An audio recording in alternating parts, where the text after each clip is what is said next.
comme on le souhaite souvent, mais qu'on n'arrive pas à le faire. Et par sa méthode, on arrive à le faire un petit peu à la fois. On n'est pas capable de le faire tout d'un coup comme elle, mais on le fait graduellement. Par contre, avant d'arriver à ce niveau-là d'éveil, elle a énormément souffert. Ça s'est produit quand elle avait 40, je pense que c'est 41 ans, quelque chose comme ça. Bon, je me souviens pas de l'âge exact, mais au tournant de la quarantaine, mais elle disait que ça faisait 10 ans qu'elle souffrait beaucoup, qu'elle vivait de la dépression, qu'elle avait de la colère, qu'elle était frustrée avec plein de choses, la vie, que les phrases, par exemple, ça devrait être comme ça, ils devraient, mes enfants devraient, ça faisait partie de son vocabulaire. Alors maintenant, elle ne se bat plus avec la vie d'aucune façon. Mais ce qui est particulier, c'est qu'après 10 ans de souffrance, elle était tellement mal avec elle-même, même elle avait engraissé beaucoup, elle ne s'aimait pas non plus dans son corps. Et elle est allée à un moment donné dans une maison pour femmes en difficulté. Je me souviens plus c'était quoi exactement le genre de maison où elle est allée.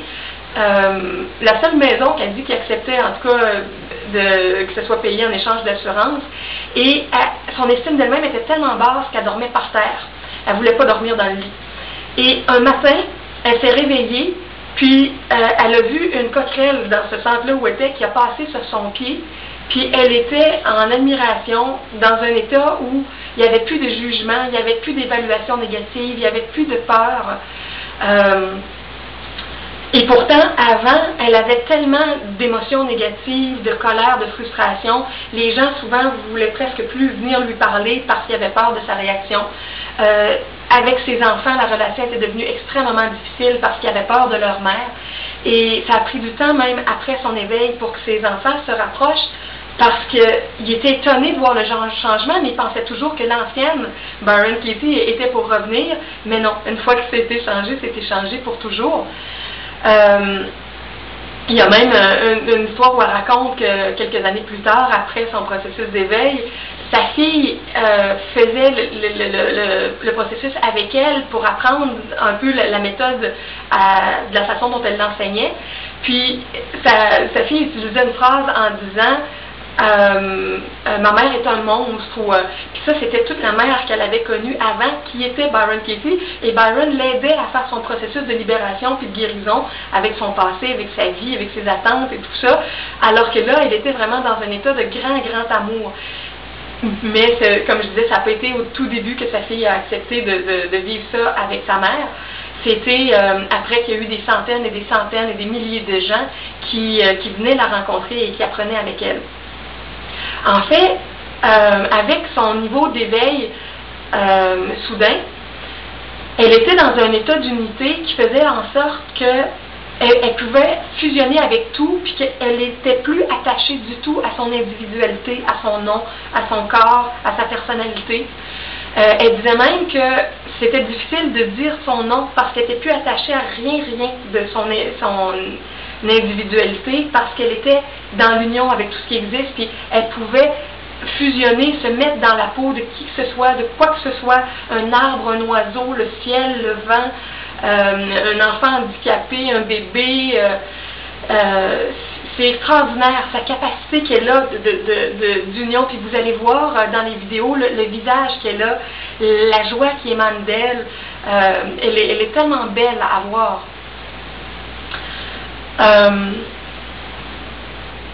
Puis c'est ça, dans les premières périodes après son éveil, il y a un moment donné où c'est raconté que même elle pouvait aller marcher dehors, puis s'il y avait une porte de maison qui était débarrée, elle pouvait rentrer, puis aller s'asseoir dans le salon tranquillement, puis juste contempler. Parce que même la notion de possession, de vie privée, tout ça était disparu tout d'un coup. À un moment donné, quelqu'un lui a posé des questions aussi sur sa mère, qui était, pas tout de suite après, mais quelques temps après, qui était désincarnée. Puis d'habitude, les gens parlent de ça d'une façon un peu négative et triste. Puis elle disait, c'est fantastique, parce qu'elle savait que tout était parfait et que là où était rendue sa mère, c'était parfait aussi. Puis l'attitude qu'elle prenait pour parler de cet événement-là, les gens ne comprenaient pas comment elle pouvait parler de cette façon-là sans y mettre de termes négatifs. À vrai dire, pour elle, il n'y a plus rien de négatif. Tout est une bénédiction. Elle voit en tout ce qu'on peut apprendre, ce qu'on peut découvrir, comment on peut s'émerveiller. La façon dont elle s'adresse aux gens aussi, My Angel, puis c'est tellement beau, on voit, puis c'est pas forcé, là. On voit vraiment qu'elle se sent proche des gens, puis qu'elle les aime profondément quand elle discute avec eux. Quelqu'un pourrait faire ça d'une façon forcée, ça serait complètement autre chose, mais elle, on voit comment c'est ressenti, puis comment elle voit les gens dans leur essence au-delà des apparences. Elle fait du travail aussi en prison. Au début, dans les premières années, elle a fait énormément de choses gratuitement. Elle était juste assise chez elle ou à l'extérieur de sa maison. Des fois, elle allait prendre des marches dans le désert près de chez elle. Puis, il y avait tellement de bien-être et de sérénité qui émanait d'elle, puis les nouvelles ont commencé à circuler, que là, les gens sont mis à venir dans sa maison pour parler avec elle, puis lui demander qu'est-ce qui s'était passé. Puis lui demander si elle était illuminée. Et Byron Katie dit, je ne sais pas si je suis illuminée, mais ce que je sais, c'est ce qu'est la souffrance et ce qui n'en est pas. Je sais ce qui nous fait souffrir et comment ne plus souffrir. Et elle reconnaît très vite un cut de pensée qui nous amène dans la souffrance et comment ne pas s'accrocher à cette forme de pensée-là. Elle est devenue un expert pour faire décrocher les gens de toute forme de pensée qui existe. Elle dit aussi que toute pensée stressante est une pensée fausse.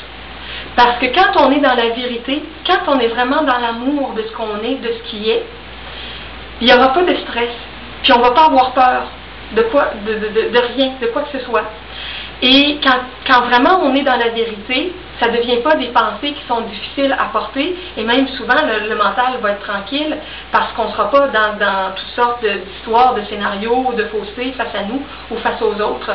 Elle dit que c'est souffrant de ne pas vivre la vérité de ce qu'on est vraiment. Alors elle a un processus justement en 4 questions et un revirement de pensée pour nous faire décrocher de nos pensées souffrantes. Et moi je le vis à petite échelle dans les cercles de partage que je vis ici à Montréal avec les gens. Et c'est beau de voir les découvertes qu'on fait ensemble. Je ne le fais pas exactement de la même façon qu'elle, parce qu'elle demande aux gens de remplir une phrase, comme un petit questionnaire. Ça fait presque un paragraphe de texte sur une situation qui nous fait souffrir et sur toute la façon dont on imagine que ça devrait être différent. Et elle va investiguer avec les personnes une phrase à la fois pour faire tout tomber ça. Moi, je le fais juste avec une phrase. Au lieu de faire tout un paragraphe, je le fais juste avec une phrase, mais on fait beaucoup de découvertes quand même en le faisant une phrase à la fois, une pensée de souffrance à la fois. Donc c'est ça, par le processus qui est très simple et que n'importe qui peut faire, peu importe dans quel groupe spirituel on est, dans quelle religion on est, quelle vision de la vie on a, ou si on n'a pas de lien avec aucun groupe, aucune religion. Son processus est vraiment universel. Il peut aller à n'importe qui parce que c'est un travail qu'on fait vraiment sur la pensée. Et quand les pensées changent, les émotions changent, l'attitude change, le regard sur la vie change.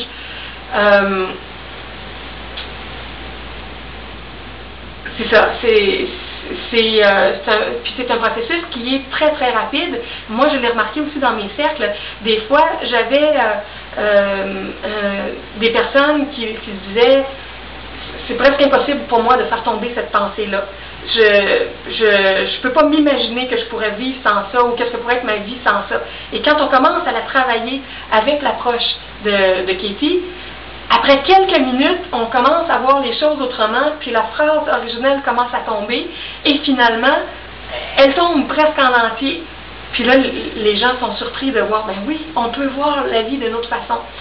Et ce qui est vraiment amusant et beau, et qui est en lien avec beaucoup d'autres enseignements qu'on retrouve à notre époque, c'est la notion du miroir. Et c'est pour ça que j'ai choisi le décor où je me trouve aujourd'hui pour la vidéo, avec le miroir que vous voyez là à côté de moi.